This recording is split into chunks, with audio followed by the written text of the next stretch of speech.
Bonjour, le 28 juin, nous pouvons faire mémoire d'un très grand saint et docteur de l'Église, saint Irénée de Lyon. Saint Irénée de Lyon est l'un des plus grands maîtres de la foi chrétienne ancienne. Il se tient tout près de la source apostolique, à cette époque où l'Église commence à devoir dire avec une précision plus ferme ce qu'elle a reçu du Christ et des apôtres. Il n'est pas seulement un évêque du IIe siècle, ni seulement un controversiste contre les hérésies. Il est un témoin de la tradition vivante, un théologien de l'incarnation, un défenseur de la bonté de la création, un chantre de l'unité de l'Église et de l'histoire du salut. En 2022, le pape François l'a proclamé docteur de l'Église sous le titre de Doctor Unitatis, le docteur de l'unité. Ce titre convient admirablement à celui dont le nom même, Irénée, évoque la paix. Irénée venait d'Asie mineure, probablement de Smyrne ou de sa région. Dans sa jeunesse, il avait connu saint Polycarpe de Smyrne, lui-même disciple de l'apôtre saint Jean. Cette proximité avec les temps apostoliques marqua toute sa vie. Irénée n'a pas reçu la foi comme une idée flottante, ni comme une doctrine inventée par des maîtres isolés. Il l'a reçue comme une mémoire vivante, transmise de personne à personne, d'église en église, d'évêque en évêque, depuis les apôtres. Il gardera toujours ce sens très concret de la tradition. La foi chrétienne n'est pas un secret réservé à quelques initiés, mais c'est le dépôt public confié à l'Église. On le retrouve ensuite en Gaule, à Lyon, dans une communauté chrétienne profondément marquée par les liens entre l'Orient et l'Occident. Beaucoup de chrétiens venus d'Asie mineure s'étaient installés dans la vallée du Rhône, et Irénée porta donc en lui cette double appartenance, orientale par ses origines et sa formation, occidentale par son ministère épiscopal. Il fut vraiment un pont spirituel et théologique entre les deux poumons de l'Église. En 177, une violente persécution s'abattit sur les églises de Lyon et de Vienne. Les noms de saint Pothin, de sainte Blandine et de leurs compagnons restent attachés à ce témoignage bouleversant. Irénée était alors prêtre de l'église de Lyon. Il échappa à la persécution parce qu'il avait été envoyé à Rome, porteur d'une lettre de sa communauté au pape Éleuther. À son retour, saint Pothin étant mort martyr en prison, Irénée fut appelé à lui succéder comme évêque. Il devenait pasteur d'une église blessée, mais purifiée par le sang des martyrs. Comme évêque, il se donna tout entier à son peuple, mais son ministère ne se limita pas à l'organisation d'une communauté locale. Un grand danger menaçait alors la foi, les doctrines gnostiques. Elles se présentaient comme un christianisme plus profond, réservé à des esprits supérieurs, capables de dépasser la foi simple des croyants ordinaires. Elle prétendait offrir une connaissance secrète, une explicitation, une explication supérieure du monde, du mal et du salut. Mais au fond, elle défigurait le visage de Dieu. Les gnostiques opposaient souvent le monde matériel et le monde spirituel. Ils regardaient la création visible avec mépris, comme l'œuvre d'un principe inférieur. Ils peinaient à croire que le Dieu très haut soit vraiment le créateur de ce monde, et plus encore qu'il ait pu prendre chair dans ce monde. Ils affaiblissaient ainsi l'incarnation, la réalité du corps du Christ, la bonté de la matière, la dignité de l'homme tout entier. Leur doctrine séduisait par son apparence de profondeur, mais elle conduisait à une rupture entre Dieu et la création, entre l'âme et le corps, entre la foi commune de l'Église et une connaissance prétendument supérieure. Irénée comprit avec une admirable lucidité que cette erreur touchait le cœur même du christianisme. Il ne pouvait pas suffire de dénoncer vaguement ces doctrines. Il fallait les connaître, les analyser, les exposer, puis les réfuter à la lumière de la foi apostolique. C'est ce qu'il fit dans son grand ouvrage en 5 livres connu sous le titre « Contre les hérésies », ou plus exactement « Dénonciation et réfutation de la prétendue gnose ou non menteur ». Cette œuvre est l'un des monuments de la théologie chrétienne primitive. Irénée y montre à la fois une grande patience documentaire et une force doctrinale exceptionnel. Il prend au sérieux l'adversaire, mais pour mieux dégager la beauté de la foi de l'Église. Face aux gnostiques, Irénée affirme d'abord l'unité de Dieu. Le Dieu qui crée est le même que le Dieu qui sauve. Il n'y a pas d'un côté un Dieu inférieur lié au monde visible et de l'autre un Dieu supérieur étranger à la création. Il y a un seul Dieu, Père tout-puissant, créateur du ciel et de la terre, qui façonne l'homme par son verbe et son esprit. Irénée aime dire que le Fils et l'Esprit sont comme les deux mains de Dieu. Par eux, le Père crée, accompagne, relève et conduit l'humanité. Cette image est d'une grande beauté. Elle montre que le salut n'est pas une réparation extérieure, mais le prolongement miséricordieux du geste créateur. Celui qui a fait l'homme est aussi celui qui vient le sauver. Et nous rajouterons le sanctifier, bien évidemment. C'est pourquoi Irénée défend avec vigueur la bonté de la chair. Le corps n'est pas une prison honteuse dont il faudrait s'évader. Il est voulu par Dieu, formé par Dieu, destiné à la résurrection. Le Verbe de Dieu n'a pas méprisé notre chair, il l'a assumée. Il ne s'est pas contenté d'apparaître comme un homme, il est vraiment devenu homme. Dans une formule admirable, Irénée enseigne que le Verbe, par son immense amour, est devenu ce que nous sommes afin de nous faire devenir ce que lui, il est. Tout le christianisme est là. Dieu descend réellement jusqu'à nous pour nous élever réellement jusqu'à lui. Cette vision culmine dans la doctrine de la récapitulation.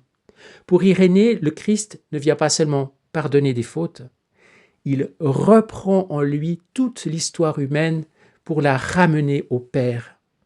Il récapitule Adam, Israël, toute l'humanité, toutes les étapes de la vie, toutes les blessures de notre histoire. Là où Adam avait désobéi, le Christ obéit. Là où l'homme s'était détourné, le Fils se tourne vers le Père. Là où la mort était entrée, la vie revient. Jésus ne sauve pas l'homme de loin, il traverse notre condition depuis l'enfance jusqu'à la mort afin de sanctifier tout ce qu'il assume. On voit à quel point Irénée était dans le vrai si l'on compare ce qui est dit ici avec ce que le Seigneur révèle à Luisa Picaretta, qui est vraiment une confirmation de cette théologie d'Irénée de Lyon. Cette théologie donc donne une profondeur extraordinaire à l'incarnation. Le Fils de Dieu ne vient pas seulement toucher un instant notre humanité, il l'habite, la porte, la guérit, la reprend depuis son commencement. Il récapitule l'homme pour refaire en lui ce qui avait été défait.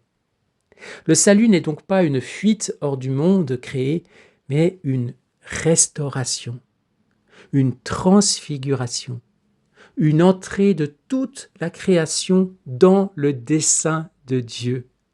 Retourner au but, au rang et au dessein pour lequel le Seigneur nous a créés, avec toute la création qui gémit, soupire dans l'attente de la révélation des fils de Dieu. Gloire à toi, Seigneur. Oui, saint Irénée est vraiment un grand théologien qui nous parle à sa manière, qui prépare le terrain à la divine volonté. La divine volonté qui trouve sa source dans les plus anciens docteurs, les plus proches des temps apostoliques. N'est-ce pas magnifique? Dans cette grande fresque, Marie tient une place décisive. Irénée est l'un des premiers pères à formuler avec netteté le parallèle entre Ève et Marie. Comme Ève, encore vierge, avait écouté la parole du serpent et ouvert le chemin de la désobéissance, Marie, vierge obéissante, accueille la parole de l'ange et ouvre le chemin du salut. Irénée écrit que le nœud de la désobéissance d'Ève fut dénoué par l'obéissance de Marie. Cette intuition deviendra l'un des grands axes de la théologie mariale. Marie n'est pas placée à côté du salut comme une figure décorative. Elle est associée dans l'obéissance de la foi à l'entrée du Verbe dans notre chair. Irénée est aussi un grand témoin de la tradition apostolique. Contre les doctrines secrètes, il affirme que la foi de l'Église est publique. Elle n'est pas cachée dans des cercles d'initiés. Elle est proclamée dans toutes les églises, reçue des apôtres, gardée par la succession des évêques. Cette tradition est une. Les langues sont diverses, les peuples sont nombreux, les cultures diffèrent, mais la foi est la même. Irénée donne alors une image magnifique de l'Église. Dispersée dans le monde entier, elle garde la foi comme si elle habitait une seule maison. Elle croit comme si elle avait une seule âme et un seul cœur. Elle enseigne comme si elle n'avait qu'une seule bouche. Cette unité n'est pas uniformité morte. Irénée sait que les églises sont répandues dans des pays divers, qu'elles parlent des langues différentes et portent des usages propres. Mais la même foi les habite. Cette foi est aussi spirituelle, pneumatique, parce qu'elle est gardée par l'Esprit Saint. Pneumatique, ça vient de pneuma, qui veut dire l'esprit, le souffle. Cette foi est donc aussi spirituelle, pneumatique, parce qu'elle est gardée par l'Esprit Saint. La tradition n'est donc pas un simple conservatisme humain. Elle est la vie de l'Esprit dans l'Église. Irénée peut dire « là où est l'Église, là est l'Esprit de Dieu. Et là où est l'Esprit de Dieu, là est l'Église et toute sa grâce. » C'est dans ce sens qu'il faut comprendre son attachement particulier à l'Église de Rome. Il ne s'agit pas d'un détail administratif. Pour Irénée, Rome, fondée sur le témoignage de Pierre et de Paul, manifeste d'une manière éminente la continuité apostolique. Les églises doivent s'accorder avec elle parce qu'elle garde, par son antiquité apostolique, un repère sûr de la foi reçue. On voit déjà, au IIe siècle, combien l'unité de l'Église est liée à la fidélité concrète à une transmission visible, la succession apostolique. Irénée fut aussi un artisan de paix. Lorsque le pape Victor voulut rompre la communion avec les églises d'Asie qui célébraient Pâques selon un usage différent de Rome, Irénée intervint pour demander que l'on ne brise pas l'unité pour une diversité de disciplines. Sa fermeté doctrinale n'était donc pas dureté d'esprit. Il savait distinguer ce qui touche le cœur de la foi et ce qui relève des usages légitimes des églises. Là encore, son nom trouvait son accomplissement. Irénée, homme de paix, non pas d'une paix molle qui sacrifie la vérité, mais d'une paix ecclésiale enracinée dans la charité et la foi commune. Son autre œuvre conservée, la démonstration de la prédication apostolique, est plus brève et plus catéchétique. On l'a parfois appelé l'un des plus anciens catéchismes de doctrine chrétienne. Irénée y expose le dessein de Dieu depuis la création jusqu'au Christ en montrant l'unité de l'Écriture et l'accomplissement des promesses. On y retrouve son grand sens de l'histoire du salut. Dieu ne procède pas par fragments incohérents. Il conduit l'humanité avec patience, prépare, annonce, accomplit, rassemble tout dans le Christ. L'une de ses paroles les plus célèbres résume admirablement cette vision. Je cite, et vous connaissez ceci, « La gloire de Dieu, c'est l'homme vivant, et la vie de l'homme, c'est la vision de Dieu. » Il ne faut pas comprendre cette phrase de manière superficielle, comme si toute vitalité humaine suffisait à glorifier Dieu. Pour Irénée, l'homme est vraiment vivant lorsqu'il reçoit la vie de Dieu, lorsqu'il voit Dieu, lorsqu'il entre dans la lumière du Verbe. Dieu n'est pas glorifié par l'écrasement de sa créature, mais par sa vivification. Plus l'homme devient vivant de la vie divine, plus Dieu est glorifié en lui. Et cela convient parfaitement à ce que nous savons dans la divine volonté, bien sûr. En vivant et en laissant vivre Dieu en nous, eh bien nous le glorifions. Merveilleux. Saint Irénée est vraiment notre docteur, le doctor vita divinis, si on peut dire. Je ne sais pas si c'est du bon latin. Cette parole montre aussi combien Irénée échappe à tout spiritualisme desséchant. La gloire de Dieu n'est pas l'homme méprisé, diminué, arraché à sa chair, mais l'homme sauvé tout entier. La vie chrétienne n'est pas la destruction de l'humain, mais son accomplissement dans le Christ. La création est bonne, la chair est appelée à ressusciter, l'histoire est visitée par Dieu, les sacrements touchent le corps pour communiquer la grâce. Irénée donne ainsi une réponse très actuelle à toutes les tentations qui méprisent le corps, la matière, la création ou la médiation visible de l'Église. Sa théologie eucharistique est également profonde.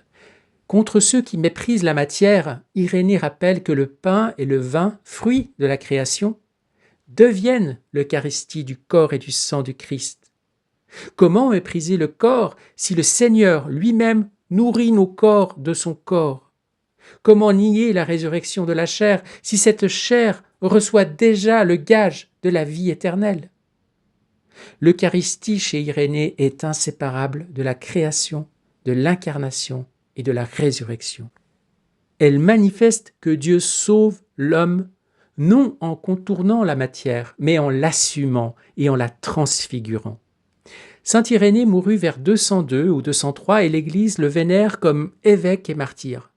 Sa mémoire demeure particulièrement chère à Lyon, où son nom est lié aux origines chrétiennes de la ville, au martyr de 177, à la continuité de la foi venue d'Orient et enracinée en Gaule. Mais son importance dépasse de très loin l'histoire locale. Il est le premier grand théologien systématique de l'Église. Avant les grands conciles christologiques, avant Nicée, Éphèse et Chalcédoine, il a posé des fondations décisives.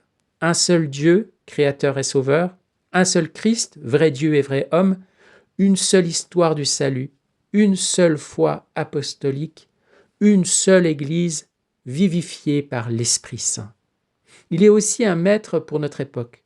Nous vivons à nouveau dans un monde séduit par des gnoses nouvelles, spiritualité sans incarnation, savoir réservé à quelques initiés, mépris du corps ou manipulation du corps, subjectivisme religieux, vérité privée, christianisme fragmenté selon les goûts de chacun.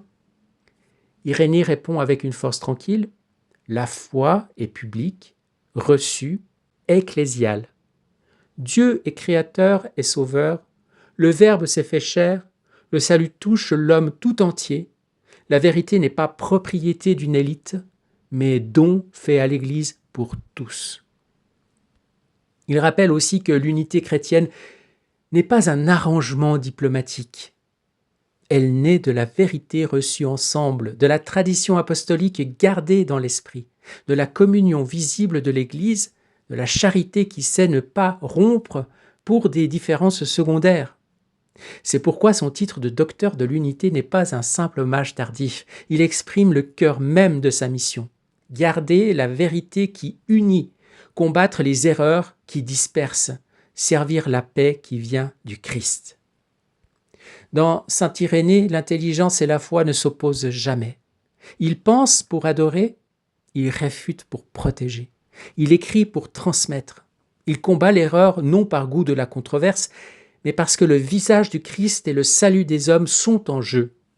Sa théologie est ample, biblique, incarnée, profondément ecclésiale. Elle ne sépare jamais le Christ de l'Église de la tradition de l'esprit, l'esprit de la chair assumée par le Verbe.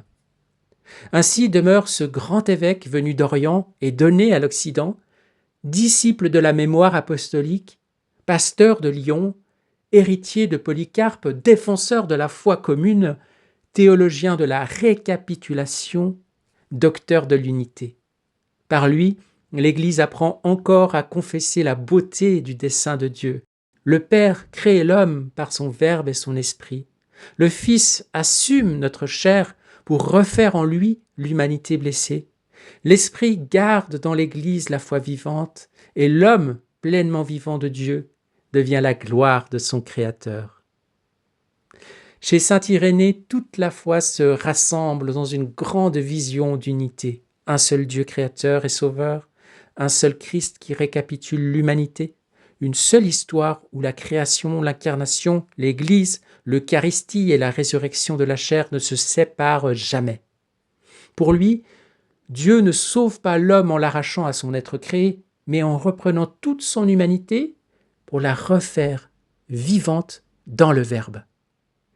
Le passage du livre du ciel que nous allons lire maintenant fait entendre un accent très proche dans la lumière propre au divin fiat. Jésus y contemple la création et l'homme comme ses deux bras sortis de Dieu sans être détachés de lui.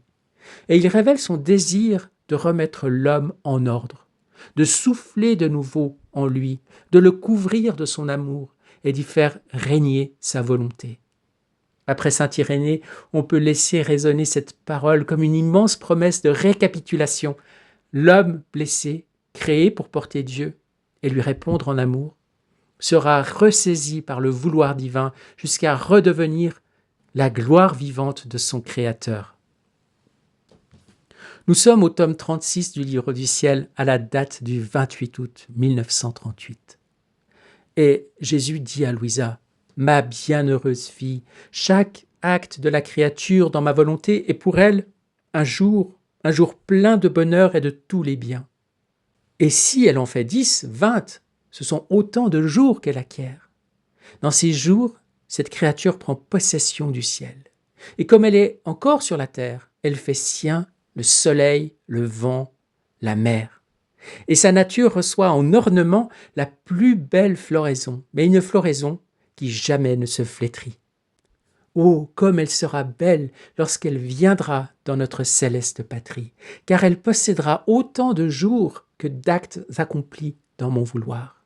Chacun aura son soleil distinct, son ciel bleu constellé d'étoiles, sa mer qui murmure l'amour, son vent qui siffle, mugit, gémit et souffle un amour impétueux, un amour qui domine. Il ne manquera même pas à ces jours les plus belles floraisons, toutes différentes les unes des autres, pour chaque acte accompli dans ma volonté. Rien ne manquera en beauté et en bien à celle qui a vécu dans mon fiat éternel. Après cela, écrit Louisa, je continuai à parcourir les actes de la divine volonté. Mon pauvre esprit se perdit dans l'enchantement de la création. Ah, que de merveilleuses surprises! Combien de secrets d'amour elle contient. Et enfin, l'œuvre la plus merveilleuse, la création de l'homme. Alors mon doux Jésus reprit. Ma fille, je peux appeler la création des êtres et la création de l'homme mes deux bras. Parce que de toute éternité, ils étaient dans la divinité. En les sortant de la divinité, je ne les ai pas détachés de moi-même. Ils sont restés mes membres dans lesquels j'ai fait courir la vie, le mouvement, la force et la vertu continuellement créatrice et conservatrice. Le bras de la création des êtres sert au bras de la création de l'homme. Mais dans ce bras, c'est moi-même qui devais servir l'homme. Je le sers encore avec la lumière, avec le vent, avec l'air pour qu'il respire, avec l'eau pour satisfaire sa soif, avec la nourriture pour le nourrir, même avec la terre pour le réjouir par les plus belles floraisons et une abondance de fruits. Dans ce bras, je me suis mis moi-même au service de l'homme.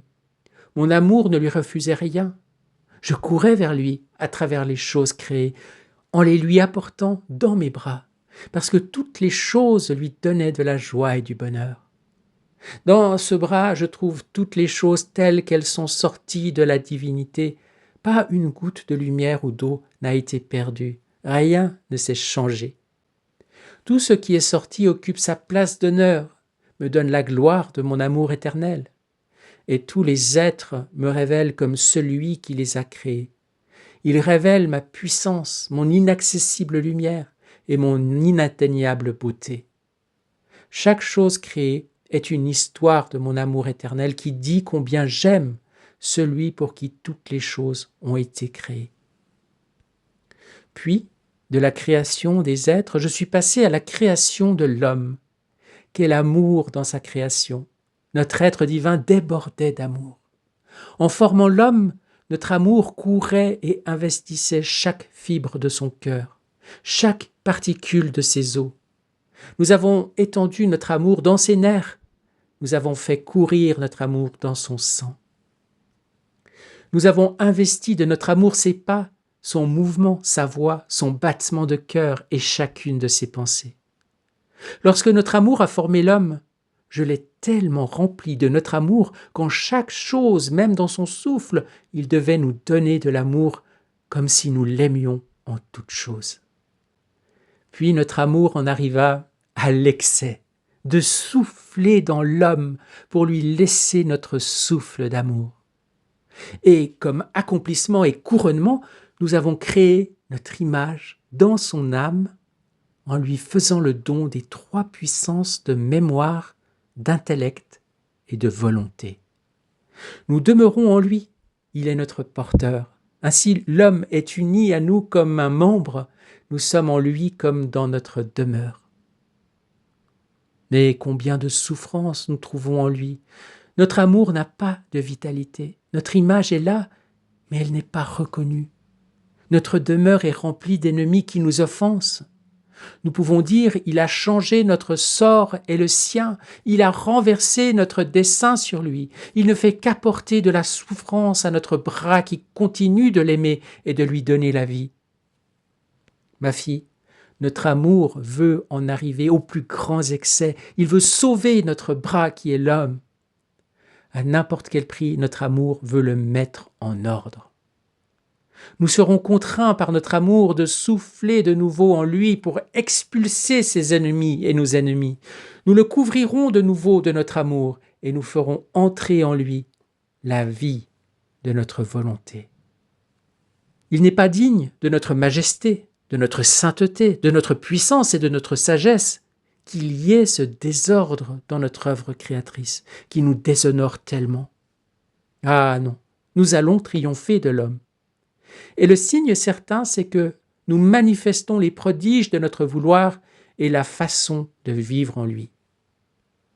Si nous ne faisions pas cela, notre puissance serait violée, comme si nous étions incapables de sauver notre œuvre, notre propre bras, ce qui ne se peut pas.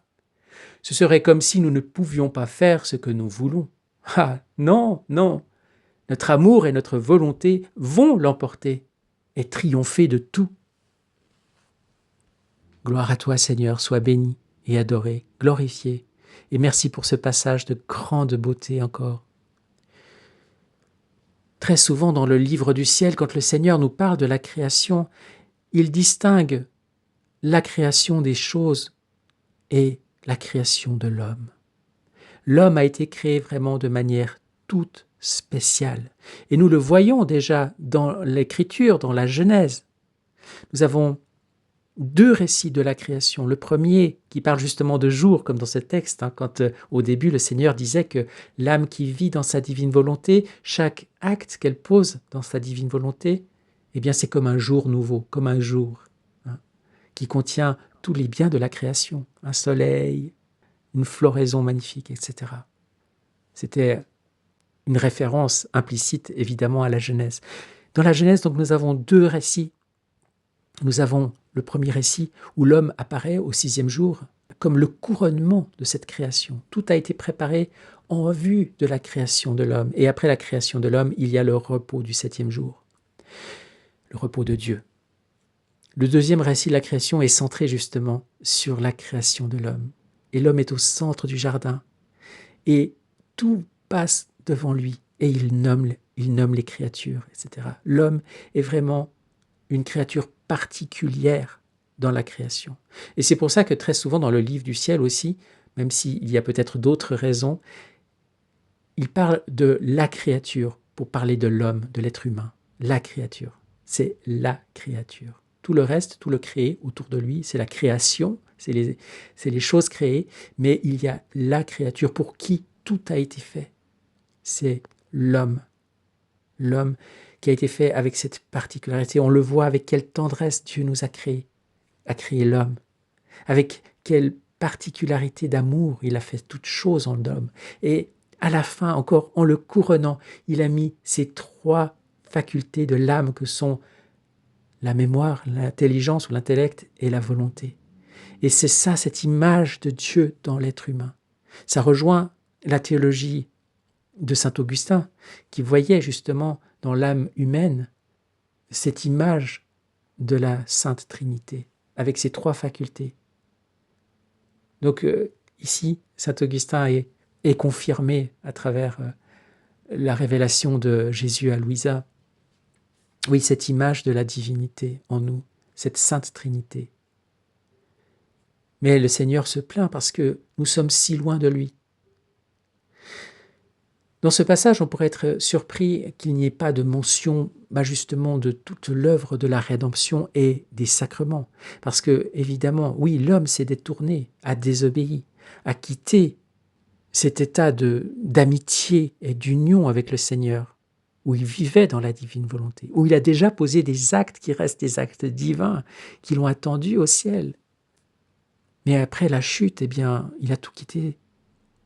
Et il a fallu cette longue histoire du salut dont saint Irénée nous parle aussi, à méditer sur cette unicité de l'histoire du salut, jusqu'au Christ qui récapitule tout et qui réalise le salut de l'homme. Mais dans le passage de ce tome 36, le Seigneur va vers l'accomplissement ultime. Le baptême nous met déjà dans cette amitié avec le Seigneur, permet justement la vivification de l'âme humaine qui est habitée par la Sainte Trinité dans la grâce sanctifiante, la grâce habituelle de la justification et de la sanctification. Avec le baptême, nous recevons les vertus théologales qui animent toute notre personne et nos vertus. Et Dieu agit par la grâce en nous. Et nous répondons à cette grâce. Donc il y a déjà un premier pas qui est fait dans la rédemption et à travers les sacrements. Mais là, le Seigneur veut plus encore, et c'est ce qu'il ouvre avec Louisa, c'est la pleine réunification de l'homme avec Dieu dans sa divine volonté. Et c'est ce qu'il veut. Donc il n'est pas encore satisfait tant que nous ne serons pas rendus au centre de sa divine volonté. Il le dit, notre amour n'a pas de vitalité en lui. Notre image est là, mais elle n'est pas reconnue. Notre demeure est remplie d'ennemis qui nous offensent.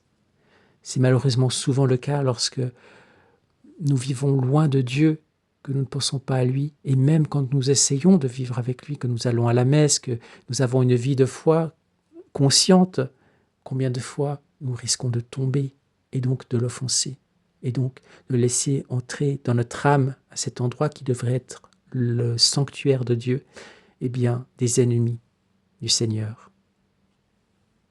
Et Jésus dit encore à Louisa, notre amour veut en arriver aux plus grands excès, les excès d'amour. Voilà un terme qu'on retrouve souvent dans le livre du ciel, les excès d'amour. Dieu nous aime à l'excès. Il déborde d'amour. Son amour est débordant. Il ne peut pas le contenir. À n'importe quel prix, notre amour veut le mettre en ordre. Donc, n'ayons pas peur de nos faiblesses, de nos chutes. Dieu nous aime tellement et il veut arriver à ses fins. Donc, c'est qu'une question de temps et de patience. Et surtout, ne nous décourageons pas. Même si on sent que, ah oui, la divine volonté, ça m'a attiré, mais je ne vois pas de changement dans ma vie. Alors, je suis découragé, je me dis, c'est pas pour moi. Ça ne me fait pas progresser, ça ne me fait pas avancer. Mais ça, c'est un piège de l'ennemi. Tout se passe dans la persévérance. Un choix ferme, une intention droite. Et le Seigneur va nous dépouiller peu à peu. Le problème, c'est que nous, on se regarde, que nous, on veut arriver à des résultats et on veut les voir. Mais ça, c'est encore le travail de notre volonté propre. On veut pouvoir se reconnaître meilleur. Mais le Seigneur, il veut qu'on se détache de nous-mêmes. Il veut qu'on le fixe, lui. Que nous ayons justement gratuitement tout notre être qui lui est mis à sa disposition. Et c'est lui qui va nous conduire. Et le fait que nous ne sentions rien, que nous avons l'impression de ne rien faire de particulier ou de stagner dans notre vie spirituelle, le Seigneur, il nous laisse là-dedans justement pour que nous nous dépouillions de nos attentes, de notre désir d'arriver quelque part. Le seul vrai désir que nous devons avoir, c'est celui de vivre dans la divine volonté et sans chercher des résultats, sans se regarder dans la glace, mais simplement en faisant confiance au Seigneur, en nous abandonnant à son œuvre. Cela ne veut pas dire qu'on doit se considérer tout de suite comme quelqu'un qui vit dans la divine volonté au 4e degré et puis que hop là, je fais tout et je suis tout et je possède tout. Bien sûr que non. Au contraire, il faut garder une attitude d'humilité. C'est parce que nous sommes humbles que le Seigneur peut parce que nous nous vidons de nous-mêmes que le Seigneur peut nous remplir de lui-même, de sa vie. Donc bien sûr, gardons un profil bas, une disponibilité pour le Seigneur, mais c'est lui qui va tout faire. Et si nous ne voyons pas nos progrès, peut-être qu'un jour c'est un proche qui nous dira « Ah ben tiens, je trouve que tu as bien changé. » Et puis on dira « Ah bon ?» Et puis on prendra ça comme ça, mais on ne s'y arrêtera pas, surtout pas, parce que là, ça serait de nouveau notre ego, notre vanité qui risquerait d'en prendre un coup. Le Seigneur dit très très tôt dans le parcours de Louisa qu'il faut se détacher du regard des autres sur nous-mêmes. Pas chercher l'approbation des autres, la validation par les autres. Regardez que le Seigneur. Dans la vie, ça je crois que c'est la Vierge Marie qui le dit à Louisa comme un truc, considérez qu'il n'y a que moi et Jésus dans cette vie. Tout ce qui m'entoure et tous les autres, c'est comme les échos de Jésus pour moi. Même les choses mauvaises qui m'arrivent, Jésus les permet, disons le Seigneur les permet, parce que il veut, à travers cela, me faire grandir dans la vie de sa divine volonté. Il y aurait encore beaucoup de choses à dire. Donc je vous invite à relire ce passage du tome 36 et à le méditer, à laisser le Seigneur vous parler lui-même à travers ces mots. Et de le remercier, de lui rendre grâce pour la création et pour son amour excessif, son amour qui déborde jusqu'à nous. Oui Seigneur, en ce jour, nous voulons nous fusionner dans ta divine volonté et récapituler, faire nôtre tous les actes de ce grand saint, Saint Irénée de Lyon, toutes ses paroles, ses méditations, toutes ses actions. Et nous voulons tout plonger dans le grand bain de lumière de ta divine volonté, Seigneur, et avec toi, à travers toi et par toi et pour toi. Nous voulons tout réordonner dans l'ordre divin de ces actes et nous voulons apposer le sceau de ta divine volonté pour te l'offrir avec notre amour plongé dans ton grand amour. Au nom de tous et pour tous, pour te louer, te bénir, t'adorer, te glorifier, te rendre grâce. Merci Seigneur, merci pour la vie de ce saint. Merci pour ton amour avec lequel tu as créé l'homme et toute la création autour de lui. Merci de faire en sorte que tous nos actes soient des jours, des soleils, des lumières, des floraisons merveilleuses. Au nom de tous et pour tous, nous te remercions, Seigneur, et nous te demandons ce grand don de la divine volonté, que ton règne vienne et que ta volonté soit faite sur la terre comme au ciel dans chacun de nos cœurs, dans l'humanité entière. Ainsi tu seras glorifié, tu seras béni, tu seras adoré par tous. Et nous te demandons justement aujourd'hui que ton soleil divin se lève en nous, Seigneur, que nous puissions vivre chacun de nos actes dans ta divine volonté, que tu puisses reconnaître dans nos actes tes propres actes inséparables de toi, divinisés, parce que c'est toi qui les as faits en nous. Nous voulons être une extension pour toi d'humanité, que tu puisses renouveler tout ton mystère. Oui, Seigneur, viens parler dans notre bouche, viens marcher dans nos pas, viens œuvrer par nos mains, viens regarder le monde à travers nos yeux, viens l'écouter à travers nos oreilles, et viens surtout le guérir à travers nos prières, à travers nos œuvres, à travers notre amour que nous te rendons en ce moment et à chaque instant du jour. Oui Seigneur, viens, Maranatha, sois béni, sois glorifié. Amen. Fiat. Bonne journée et à demain, soyez bénis.